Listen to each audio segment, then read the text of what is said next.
تکبیر تشریق کب سے پڑھیں اور کب تک پڑھیں گے؟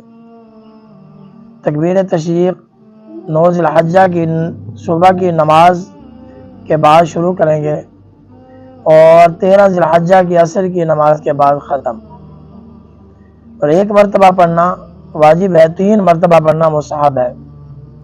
تکبیر تشریق نمازیوں کی 3 قسمیں ہیں، سب پر واجب نہیں ہے۔ جس نے جماعت مصحبہ کے ساتھ نماز ادا کی اس پر پڑھنا واجب ہے۔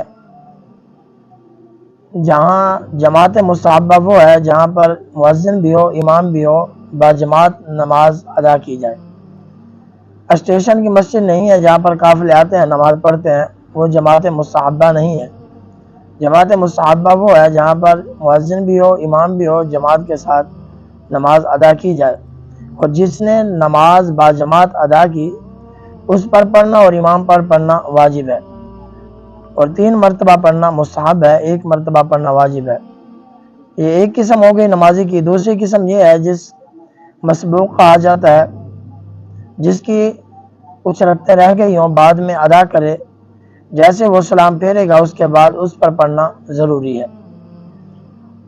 دوسری قسم اور تیسری قسم وہ ہے جو تنہا اور اکیلا نماز پڑھ رہا ہے، جیسے عورتیں بھی ہیں، اس پر تکبیر تشریق پڑھنا واجب نہیں ہے، پڑھ لے گا تو بہتر ہے، پڑھنا چاہیے، اللہ اجر و ثواب عطا فرمائے گا۔ اسے تکبیر تشریق کہا جاتا ہے، اور یہ پڑھنا واجب اس پر ہے جس نے باجماعت نماز ادا کی ہوگی۔ یاد رکھنا، یہ لوگ جیسے نماز کے بعد ذکر کو عام سمجھ رہے ہوتے ہیں، یہ عام نہیں، یہ واجب ہے۔ کچھ لوگ یہاں دیکھتے ہیں، کچھ پڑھتے ہیں، کچھ نہیں پڑھتے، کچھ چھوڑ دیتے ہیں، ان پر پڑھنا بھی ضروری ہے۔ 1 مرتبہ پڑھنا واجب ہے، یہ واجب ہے، چھوڑ نہیں سکتے۔